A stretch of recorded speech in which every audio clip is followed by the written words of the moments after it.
Hello and welcome to Indie Business Podcast for Monday, August 23rd. I'm so excited to have you here. You have arrived at the one place where we empower you to enjoy your life, build your business, and have your way. Today's show is sponsored by SoapEquipment.com. Did you know there was a supplier of equipment that you can use to make soap on a large scale, a small scale, and all of your bath and body products like bath bombs and other things to help you streamline your manufacturing process, and they cater specifically to small business owners just like you in the cosmetics industry. Check them out today at SoapEquipment.com. Well, you know, over the last few weeks we have been devoting our shows to the H.R. 576, which is the Safe Cosmetics Act of 2010, which is a bill that has been introduced by several Democratic representatives in Congress, and we're just excited to be able to bring up-to-date information to you about the status of H.R. 5786, and also what's exciting for me is to be able to empower you to participate in the legislative process in a meaningful, productive, and influential way. And so today I'm excited to bring you someone who knows a lot about that. He is a small and independent business owner himself. His name is Dan Marshall.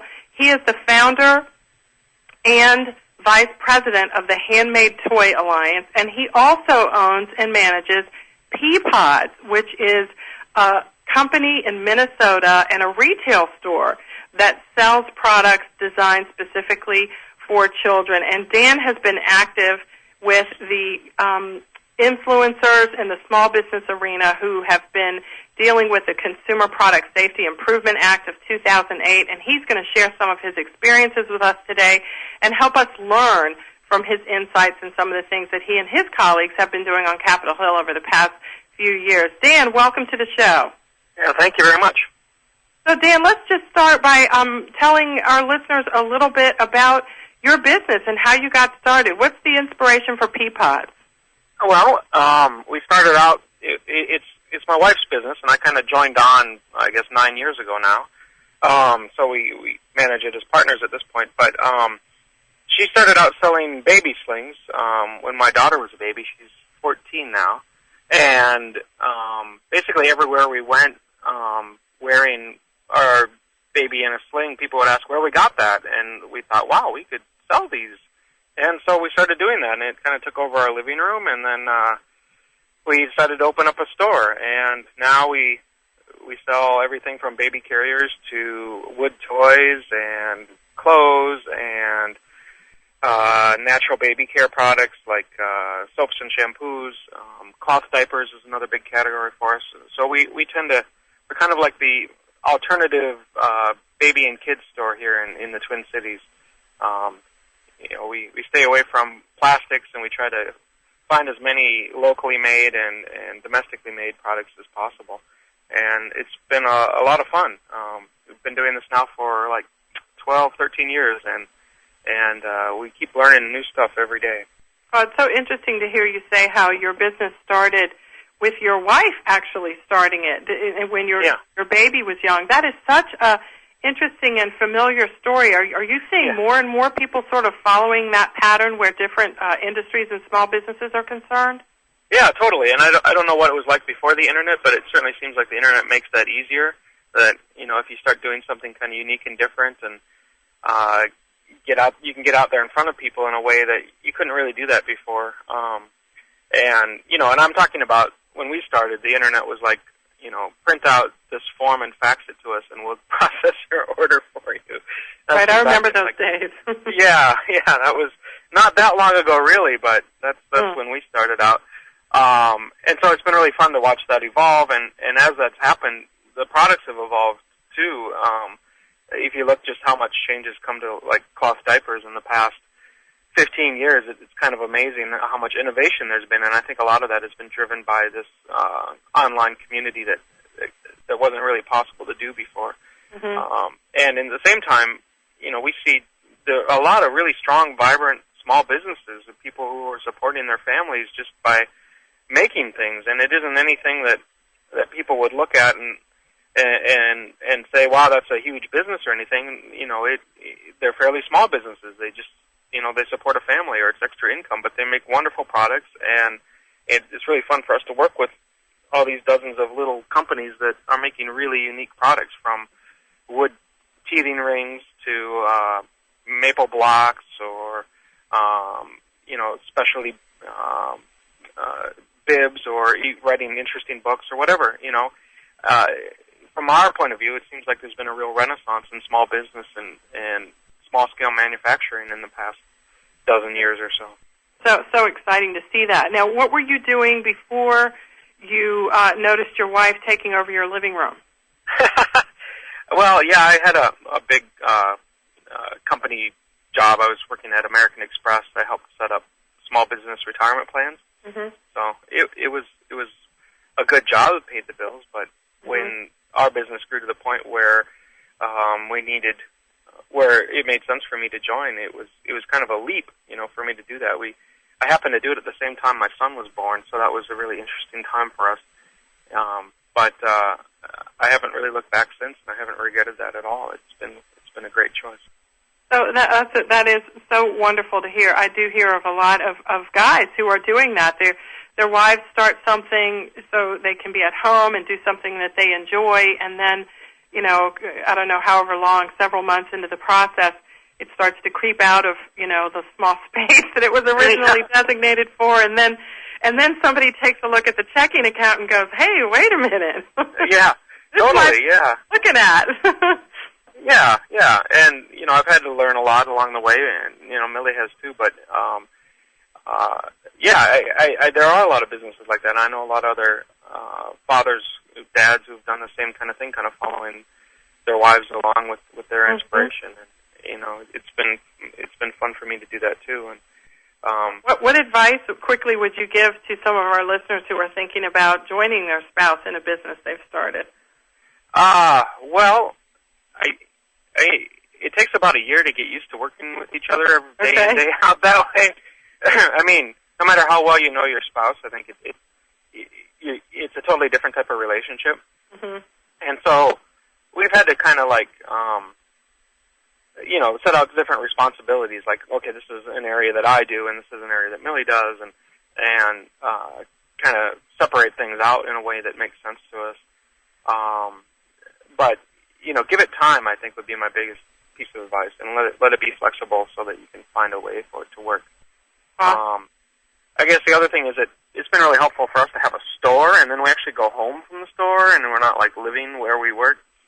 I think it would be a lot harder for us if we were working and living in the same space. How long did it take you to get to the point where you felt comfortable, going out and signing a lease and all that sort of stuff? Yeah, well, she'd actually done that before I quit my job, so. Oh, wow. Yeah, and it was almost like once it was taking over our living room, the discussion was, well, I could just rent some office space, or we could rent some retail space. And the price was about the same from what she was looking into, so we're like, okay, sure, let's do a retail space, see what happens, and the rest just kind of happened.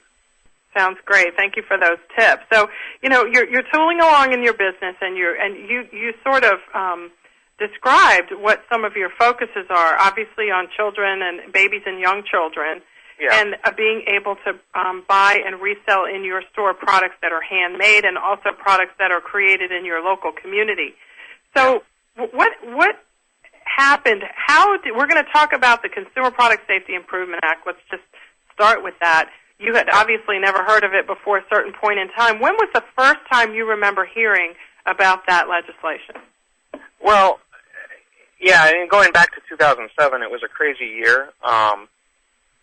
Everyone all of a sudden got really concerned about toys made in China, and everyone desperately wanted products that weren't made in China, which was great. I mean, because we'd been specializing in that all along, and we had just this crazy year. It was crazy busy, and in the spring of 2007, we saw that this legislation was kind of perking along, and one of the things that was being proposed was mandatory third-party testing for toys, and, in our naivety, we were like, yes, you should be doing third-party testing on all these Chinese-made toys that are being made 100,000 at a time, before you bring them into the country. That makes sense, right? But we didn't realize it would affect all these small manufacturers as well. And by the time that the law got passed, which is 2 years ago this month, we had no idea the impact it would have. So this is really interesting. So you knew about the legislation before it passed, but seemed to be only applying to large multinational companies that were importing toys from China, since that was sort of what was on the radar at the time. Well, yeah, we thought that was a no-brainer. It was like, well, duh, that's where the problem is, and obviously if they're going to pass a law, I'm assuming that they're going to target it where the problem is, and that was, I think, the one thing I regret the most is I didn't find out more about this law and try to figure out what was happening beforehand. And I know we'll probably get to this, but I think you're really lucky in a sense with the Safe Cosmetics Act, as they're calling, that you're actually getting involved with with other people before it's become a law. Because once it becomes a law, it's really hard to change, and that's what we've been learning about with the CCSIA. So yeah, by 2008, then they put this law together, and we still thought it was a great law, and then they passed it, and then I started talking to some of my vendors, like, what are you going to do to comply with this? Because I thought, third-party testing, that's a relatively simple process. That's like $100 or something, and I started asking some of our suppliers what kind of quotes that they were getting, and this one company that makes these beautiful cherry rattles for us out of Ann Arbor, Michigan, they're getting quoted $4,000 to test one rattle. Oh, my. Yeah, I know. And this was, they were going to test it for lead, they were going to test it for phthalates, they were going to test it for small parts and braking and whether it spontaneously combusts and all these things. And at that point, I realized that, wow, this is really untenable. No one that we deal with is going to be able to survive, and the only people left standing are going to be Mattel and the other large companies that caused the problem in the first place. Mm-hmm. Wow. So had Handmade Toy Alliance been formed at that point? No. In November then of 2008, which was a couple months after the law was passed and signed into law by President Bush, I started calling some of our competitors and a lot of our vendors and saying, hey, what are you doing about this? Should we get together? And I decided to just name something called the Handmade Toy Alliance and start recruiting members, and it kind of took off from there because the more people looked into it, the more they got quotes, the more unreasonable and ridiculous the requirements for small batch manufacturers started to seem, and we felt like we needed to raise the alarm quickly about what the consequences of this bill were and whether they were intended or unintended. We didn't think it was all fair that we should all have to go out of business because of, the people outsourcing manufacturing to China and not keeping track of their production process. And so we want to make sure we tell anyone who's listening to go check out the website. It's toyalliance.com, is that right? It's actually Handmade Toy Alliance. HandmadeToyAlliance.com. So if you have a friend or you yourself, you're thinking about going into this industry, this is a really good place to start and get some information. So this was actually put together sort of in response to this bill. I think you said it was signed into law in around September time frame, and then by November of that year, 2008, you and some of your colleagues had started the Handmade Toy Alliance. That's correct, yeah. And so the bill was signed into law in September. It became effective, as I recall, was it January 2009? Well, it was signed into law in August, and one of the horrible things about this law is it had these kind of rolling effective dates. So parts of it came into effect immediately, parts of it came into effect in December of that year, and parts of it still haven't come into effect. Okay. So it's obviously still a process. So, I mean, this must have come as a big surprise that there would be sort of a one-size-fits-all piece of legislation to govern different types of people who weren't similarly situated in the same industry. Well, exactly. I mean, if you look at how food, for example, is regulated, if you get above a certain size, you have to get your product tested, and you have to have the nutrition label on it as a result of that test. So it says, this is how many grams of fat, this is how much protein, this is the vitamin content, and so forth, right?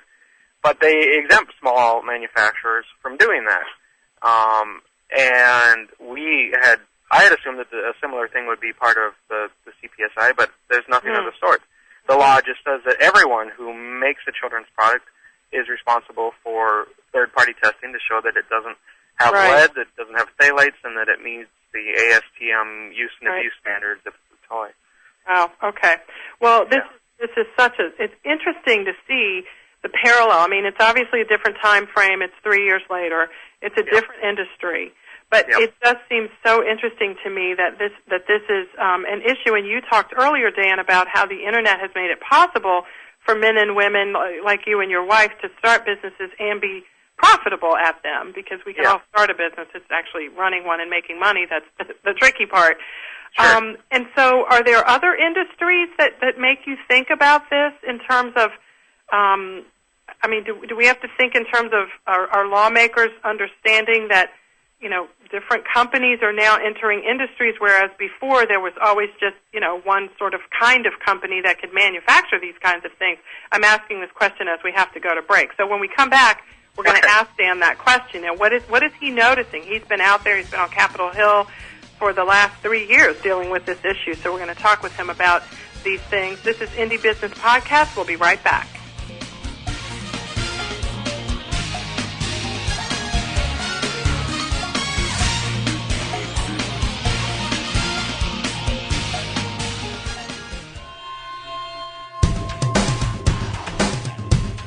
Why is everyone listening to GlobalTalkRadio.com? Because it's the future of talk radio. Every day, more and more people are finding Internet radio as not just an alternative media, but as a replacement to traditional AM and FM broadcast stations. Internet radio offers a wider variety of programs, convenient on-demand listening that meets your schedule, and fewer commercial interruptions. And GlobalTalkRadio.com is already leading the way by matching this content with a highly targeted Internet audience. GlobalTalkRadio.com offers its listeners one of the widest programming varieties on the Internet, from business and finance to self-improvement, paranormal, health, literature, romance, politics, and more. There are also opportunities for prospective hosts who would like to host their own weekly or one-time talk shows. Want to learn more? Check us out at www.globaltalkradio.com and see the future of talk radio today.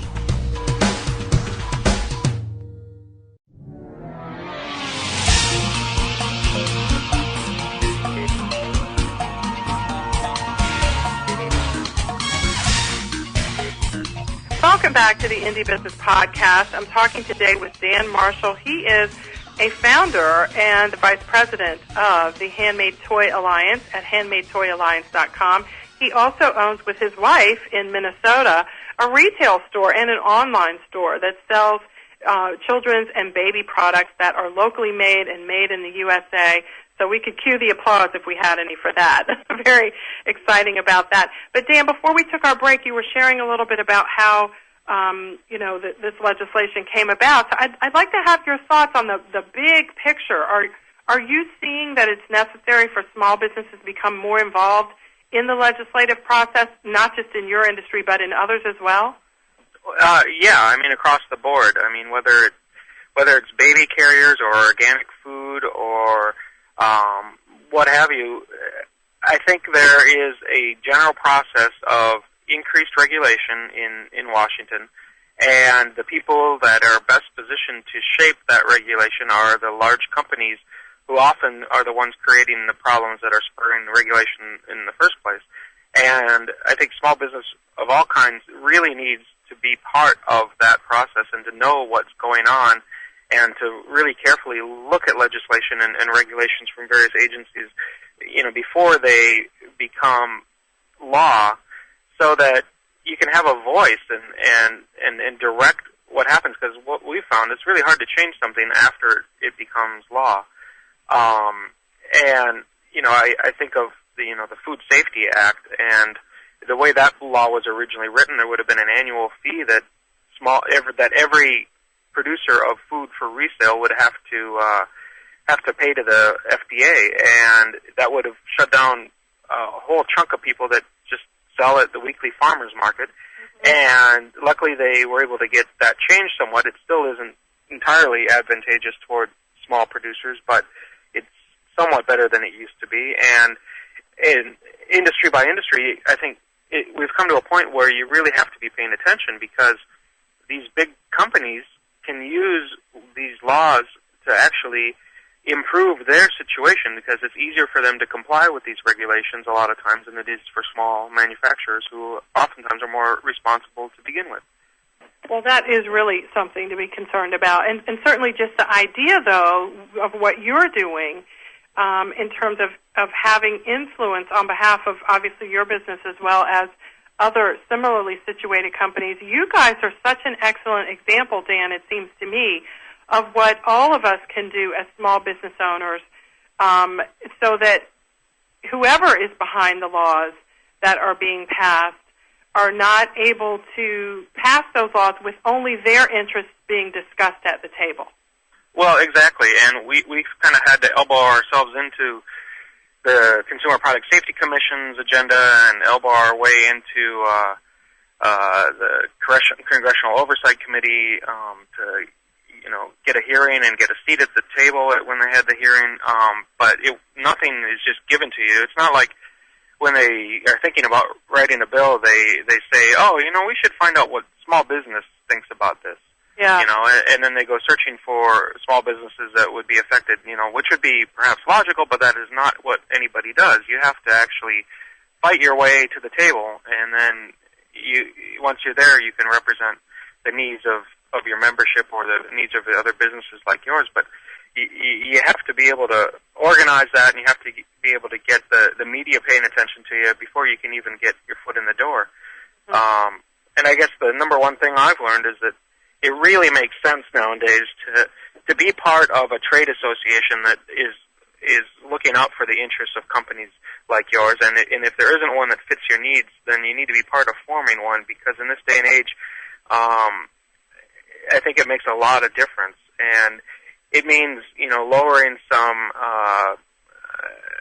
thoughts about competition. It means reaching out to people that you compete with and say, hey, we have a common interest in maintaining our businesses by working together to make sure that a rule isn't written in such a way that we all go out of business, or a law isn't put together that makes it impossible for us to stay in business, because without watching out for that sort of thing, it is possible for that to happen. And I have seen it happen in a couple of different areas so far, and it's very distressing. And it's a time now, I think, that in a lot of markets, in a lot of lines of business, you see large manufacturers have their own representation, but small manufacturers don't, small retailers don't. And whether it's getting together with other local business owners to work on improving local retail, or getting together with other soap and cosmetic manufacturers to work together to influence legislation, I think it's incredibly important nowadays to be doing that and keep your eyes open.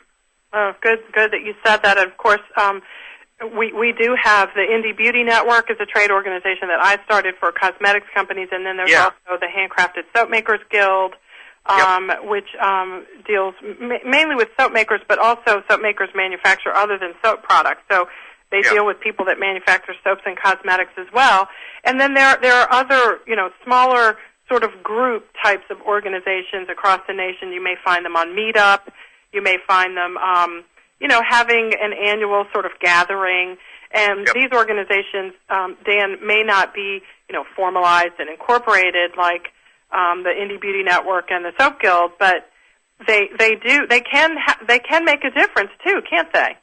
Yeah, they certainly can, and I think it's incredibly important to be part of groups like that and to support them and to actively participate in them, because you need to know when something's happening that's going to change your business. And I've come to believe that it's not good to be influenced, to be affected by national news events, But when you are, you need to know about them, and you need to have a way to represent your interests. And you can't just do that as a single business owner. You have to have a group of businesses working together.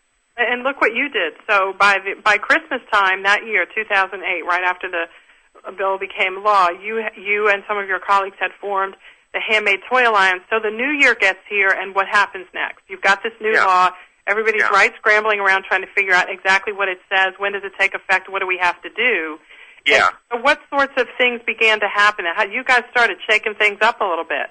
Yeah, well, the first thing that we were able to argue for was that, natural materials shouldn't have to be tested for lead, right? We shouldn't have to be paying these really expensive tests to test wood or, fabrics or other things that everyone knows has never contained lead and couldn't possibly contain lead unless, you happen to be storing them next to a smelter, So that was the first thing that we argued for, and we actually got that pretty quickly from the CPSC, was an exemption from lead testing for natural materials and fabrics that aren't coated with plastics. And that was incredibly helpful. That helped a lot of people.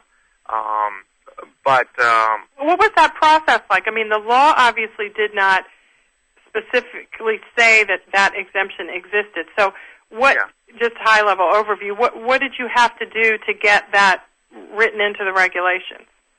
Well, I think a lot of us, we reached out to our state, or to our senators and our representatives, and tried to get meetings with them to talk about our concerns about this law. We got quotes from different testing labs showing the cost of it. We wrote to the Small Business Administration that has an Office of Advocacy, and we solicited their help on it. And we just reached out everywhere we possibly could, and then the media kind of picked it up as well. So by that Christmas, we had some great articles in the Associated Press and in the Los Angeles Times, and so that was a very busy month or two there. But I think the CPSC was willing to make that change. It was a fairly easy change for them to do. It helped a lot of people, but it was by no means, the complete solution for us, and there's still a lot of other tests that are mandated by the law that are causing problems for people. Mm-hmm.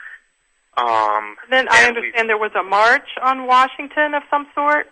Yeah, another group put together a rally that we participated in April 1st of 2010, or no, 2009 rather.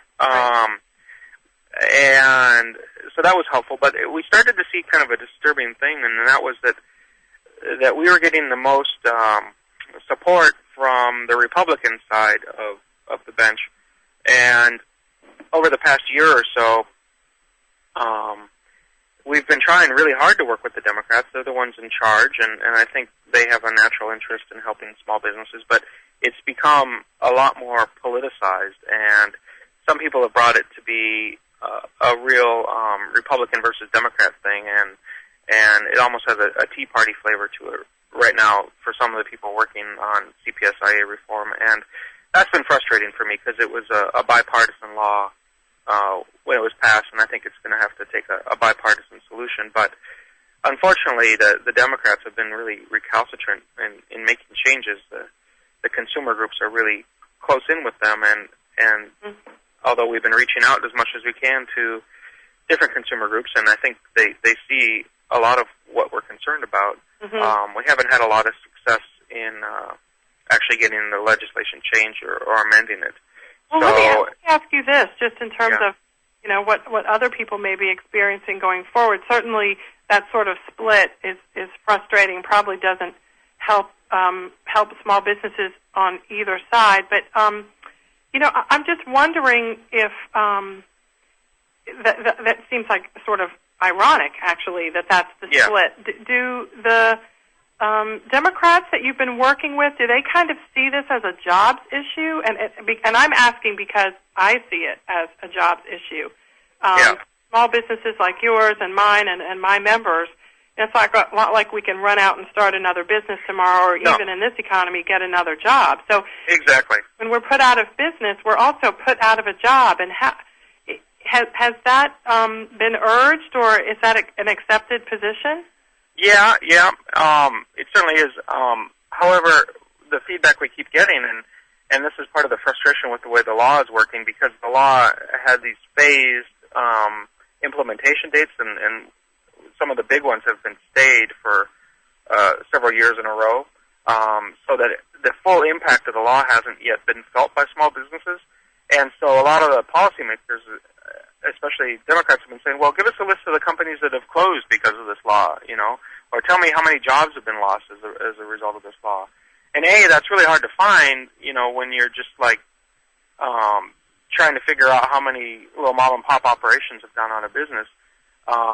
And B, we're all still kind of hanging on there and hoping that this can get changed before it gets fully implemented. And our point has always been, why do we have to have good businesses go out of business before we can document to you the harm of this law? Can't you just see that it's set up in a way that it is going to destroy small businesses for no good reason? And can't we just change it before that happens? Why do we have to wait until lots of people have lost their livelihoods before we fix this law? And so that's been a really frustrating. Good question. I can see how that would point to a large benefit of finding out about it before it gets passed onto the agency level. Yeah. It's really sad. I mean, it's like, why do we all have to go out of business before you're going to believe us, But I guess that's how it works. So what impact, if any, did the rally have? How'd that go? Well, I think it helped galvanize people and bring us all together, and I think that was a step in the process, but it also, I think, because only Republican congresspeople showed up for that, it was also somewhat disheartening that to see that it was being played like that. So, from there, I think, there have been a number of things that have helped. We put together a petition. We got like 25,000 signatures on the petition and presented that. But what's worked more than anything is just getting individual members of the Handmade Toy Alliance to get in front of their senators, to show up at the town meetings and tell their stories, and to set meetings with their representatives and say, hey, this needs to change. Yeah. That's really good advice. We're going to come back and talk about that. Dan Marshall just said that there's lots of things that are effective, and it really does take, right, Dan, efforts from all levels. But one of the most important things he just said is for individual business owners to actually show up in person in front of our lawmakers and share their stories. We're kind of going to come back and talk about how to do that. We're going to talk a little bit, too, about congressional hearings and what they were for in your case, Dan, and how those were set up. This is the Indie Business Podcast. We're talking with Dan Marshall of the Handmade Toy Alliance about the Consumer Product Safety Improvement Act's effect on small businesses. We'll be right back.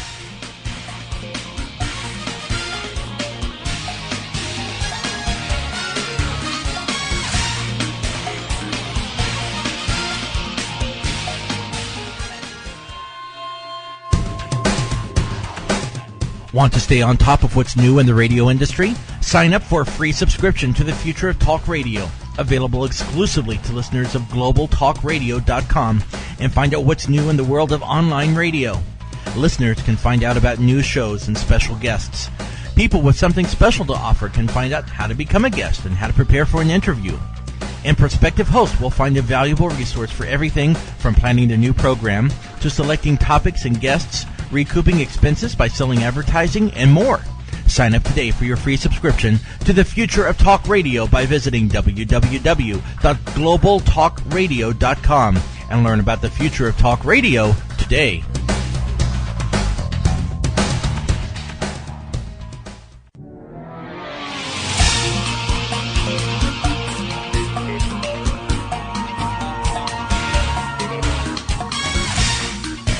Welcome back to the Indie Business Podcast. We're talking with Dan Marshall, Vice President of the Handmade Toy Alliance and also the owner of a toy retail store and online store in Minnesota. Dan, before we took our break, you were sharing about the petition. You said 25,000 signatures. That is fantastic. Congratulations to you. What did you do with that, and what was the impact of that? Yeah, well, the Consumer Product Safety Commission, which is the agency that enforces this law, had a workshop last December, so December 2010, that we were able to participate in. It was kind of designed to gather feedback from stakeholders on certain aspects of the law. And at that point, we set a meeting with the chairman of the commission, Inez Tenenbaum, and we were able to present the petition to her at that point. We also had the opportunity at that point to meet with several of the commissioners. And so that was helpful. I think the petition helped show how much support we have and what a concern this is. But I don't know. I don't know how it impacted their decisions there. Okay, but it was part of the process was presenting that. Was it ever presented to lawmakers? I guess not, because your law had passed by the time this started. Yeah. This particular petition was addressed specifically to the CPSC, and I think we'll refer back to it as we continue to respond to the different parts of their implementation process. Okay, great. So you had the rally, you had the petition, and you had a series of workshops at the Consumer Product Safety Commission. Did those come about by your organization and other people specifically requesting that? Well, I think it was a response to the CPSC was trying to, make it look. They were getting a number of calls from representatives and senators who were saying, "What are you doing about this law? I'm getting calls from my constituents saying that they're going to go out of business because of this. You need to make sure that doesn't happen." And so I think the commission was making an effort to at least appear to be reaching out to small businesses and affected industries, and so that was why they put together this particular workshop. Unfortunately, it doesn't look like the input that we all gave them during those workshops has been folded into their policy very much, and so that's been kind of frustrating as well. It is interesting that you're saying that the impetus for it was the small business owners calling their legislators.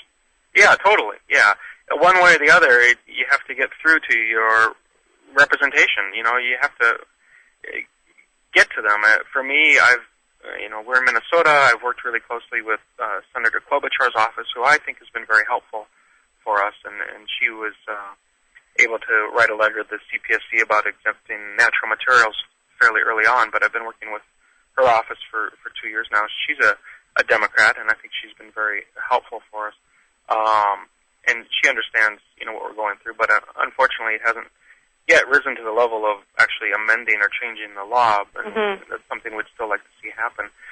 But, one way or the other, you have to get the attention of your elected representatives, and that means, reaching out with other local constituents who are affected by that bill and try to get appointments with the staff and get commitments from them about what they're going to do to help you out. And so what is that process like? I mean, obviously you can get an appointment, you call, you say who you are, you make an appointment. Is it always easy? I mean, do they sometimes, kind of... No, as far as I can tell, it's incredibly impossible. What you have to do is you have to get the media to write about your story, and then you can take the story to your representation. For one of our members, Jolie Fay out of Oregon, she actually showed up at a town hall meeting that Senator Merkley was having and stood up and told her story, and she was so persuasive that they scheduled a meeting with her shortly after that. For me, I contacted Senator Klobuchar's office, and I wasn't getting a lot of reaction from her local people, and then I said, well, I tell you what, we're going to have a press conference here at our store with 5 other companies or so that we buy from locally who are going to get shut down because of this bill. So if Senator Klobuchar was able to have a comment for that, then that would be helpful. And about an hour later, I got a call from her. Okay, now chief of this staff. is very interesting and so instructive that because really, if we think about it, ultimately a representative is going to meet with you, particularly in an election year, right? If you're willing to come down to the office, maybe the lawmaker won't be there, but they'll have a staffer there. Someone will sit there for 20 minutes or a half hour or whatever and talk to you. Yeah. But you're saying that the more effective way to do it is to use your ability as a local physical presence in the area to bring local media into your store to talk about a small business issue, and then let a lawmaker or other influencer know this is what's going to happen and invite them to participate. Yeah, that's exactly what I did. Showing up at a town hall meeting can be really effective too, especially if you're respectful and you have a really good story to tell, and you can tell it in a way that gets across what you need, which was what Jolie was able to do. Other times it just means you just keep calling until you get in touch with the person who works on policy for that particular area of the law and set a meeting with them. sometimes it means going to Washington and actually, setting a meeting with the Washington staff, because those are the people who are actually in charge of putting legislation together. The local staff often aren't. So some of our East Coast folks have had more success setting meetings in Washington and then showing up. And during an election year, I would imagine that a lot of the lawmakers are actually going to be spending more time over the next 3 or 4 months in their local areas, so they may be more active there than they otherwise might be. Yeah, most of them should be in district now because Congress is in recess. And so setting a meeting right now is something that is actually possible to do. So if you wanted to do that, I would say get together with 3 or 4 other local people. If we're talking about, safe cosmetics, find 3 or 4 other local people who make products that would be affected by that law. Say, hey, we are your constituents. We would like to talk to you about how this law would impact our businesses. When can we come in and talk? And, I think that would have an impact. I think that would get you a meeting with at least a high-level staffer or possibly the representative or senator themselves. Mm-hmm. Yeah, and I guess that would also give you the opportunity after that to use social media, or even if you have press releases that you do, to let the media know about those meetings either before or after they occur. Yeah, totally. Yeah, and then to follow up too, and continue forwarding. Like I forward my Toy Alliance news releases to my contacts at Senator Klobuchar's office, and our other members do the same thing with their members that they've been working with, and just keep them in touch. Make sure they know that we're still working on this. Great idea to continue letting them know, and certainly that's a nice way to keep that door open, keep that information flowing. So, Dan, what is the status of the Consumer Product Safety Improvement Act now? I know there is there not, or correct me if I'm wrong, an enhancement bill that is currently pending that would address the issues you're concerned about? Well, it was kind of a draft of an amendment that might possibly help us, but it kind of lost energy. Republicans and Democrats wouldn't agree to work together on it to actually make it a meaningful reform for small businesses. We were supporting it as an organization, but we're also asking for them to make the changes more meaningful and more specifically exempting small businesses from third-party testing requirements. And at this point, it's kind of fizzled out. And after the whole Toyota crisis and the whole oil crisis, which is handled by the Gulf of Mexico crisis, which is handled by the same committee, it's really doubtful that anything is going to happen on that bill before the next Congress is sworn in. So we kind of have to start over with the next Congress, and depending on what that looks like, our chances may be better or worse than with the current Congress. So. Right. So, let's ask you another question about another industry. I've recently been reading about cadmium in jewelry. Yeah. And so, there's another industry where I don't see legislation, at least not now. I haven't seen it coming down the pike. So for people who make jewelry, what would you suggest they do at this point? I mean, obviously start looking at the issue. And, well, let me ask you this too, Dan. I don't mean to, throw too many questions at you at once, but what are you seeing here in terms of the big picture? I mean, you've been on Capitol Hill and you've testified about some of this stuff. It seems to me that at some point, before your children and my children are old enough to own a business, that our nation as a whole is going to have to really look at this issue and create some new policy that addresses these types of issues across the board so they don't have to be looked at piecemeal. Well, the cadmium thing is a perfect example of what's happening here. We have the media going crazy over a particular issue, state and federal politicians having a knee-jerk reaction, and writing bills that may or may not help the situation, but in all cases make it harder for small businesses to stay in business. And then we move on to the next thing. So the cadmium in jewelry, obviously cadmium doesn't have any place in any consumer product other than inside of a rechargeable battery, as far as I can tell. However, again, it gets back to people cutting corners, and there being excess cadmium available in China, and that was being used to melt in with tin or whatever else they were making children's jewelry out of. And I don't know that any child was ever actually hurt by that, whether they actually, anybody was actually ever injured, but nonetheless, it wasn't just the federal government reacting to it after the AP broke the story back in January. Dozens of state governments started looking at laws that would require, that would ban cadmium in jewelry or require testing of jewelry or just children's jewelry or all children's products, and it was just all over the board. And the federal government was trying to put a law together as well. And so you end up with, I think at this point, several state laws have been passed, and if you actually make jewelry now, especially children's jewelry, you're subject to a few kind of different laws throughout the country depending on where you are, and you really need to know what's going on with that. And I'm not an expert on it, but it seems like it made it really difficult to stay in that business. Well, what is some of the response that you've heard when you talk about, well, if we're going to have a federal law, are we also going to have 50 states be able to do whatever they want to as well? Is that? Yeah, exactly. How did that issue get addressed, or how is it being addressed? Well, I don't know. I mean, here in Minnesota, I tried to work with our local state government to say, the federal government is the one that needs to be regulating cadmium in jewelry, not the state government.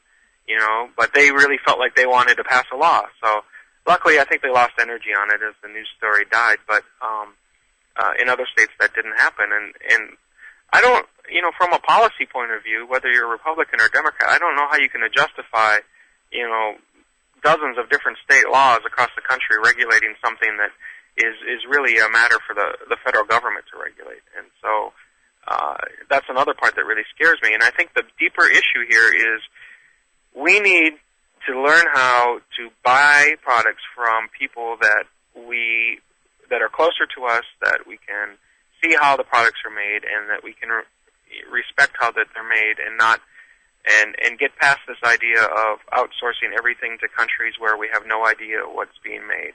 It's interesting that you say that, where we talk about the state-federal issue and what regulations control and things like that, and saying that we want to educate people about buying things locally, but leave it to the federal government to regulate them. I'm not taking a position. I'm just I know how that sounds to some people. Well, no, I'm saying you should buy. It doesn't need to be made locally for you to understand and know how it was made and where it was made. Okay, so you just need people that you can connect with because they're small business owners. Maybe you can have a rapport with them, even if it's not in your own backyard. Yeah, but if you're buying a piece of cheap metal jewelry out of a vending machine, in a grocery store, do you have any idea where that was made? You don't. Yeah. You're never going to. If you go to Walmart, do you know where any of the products that they're selling are made? No. That's you have no idea. It's a real people issue. We need to learn how to buy products from other real people. From people, yeah. That's my belief, yeah. But at the same time, we need to tone down the fear, and so much decision-making and policy-making is being driven by fear without any real understanding of underlying risk, that we are legislating away a whole bunch of stuff that really is part of being human, it's part of childhood, and there's a real danger to me that, the idea of the bubble-wrapped child, we're getting closer and closer to that every day, I think, and we need to, really think about the fear that we're putting into our politics. And, if the most recent example of it is for me, the story of the eggs that had salmonella in them. I don't know if you've run into that, but, factory farms with salmonella-contaminated eggs. Well, if you're concerned about that, go to the farmer's market and buy fresh eggs at the farmer's market, Right. And that's the solution to me. The solution is not, let's make a law that's going to require every egg producer to test their eggs. We could have, different levels for factory farms doing a certain level of testing, but, if you're a consumer, your response shouldn't be fear, it should be action. It should be, let's find somebody that we trust to buy these from instead of buying them at Walmart or Target or the big giant grocery store. It all comes down to educating and informing yourself at the end of the day, right? Whether you're buying it or making it and selling it. That's my feeling, yeah. Excellent advice from Dan Marshall, the founder and vice president of the Handmade Toy Alliance, and also the owner of Peapod. Dan, tell us where we can go to get some of your and your wife's products online. Yeah, it's peapods.com. How easy is that? Peapods.com, Peapods.com. I think you'll be inspired and encouraged by their business and their story and everything that you've shared with us. Dan, thank you so much for taking time from your day to give us some tips and insights into your experience dealing with legislators, policymakers, lawmakers, agency representatives, and the whole 9 yards. You really have pounded out a trail for other people to follow, and we do see you as a leader, you and your colleagues as a leader, and sharing some of the things that we should be doing as well. We really appreciate you being here. And thank you as well for joining and listening. You can get the show on iTunes, of course, and also at my blog on Indie Business Blog, where you'll be able to see a summary and also click to listen to the whole entire show right here on the Indie Business Podcast. Dan, thanks so much for joining. Thanks for listening. I'll see you here next week on Indie Business Podcast. In the meantime, enjoy your life, build your business, and have your way.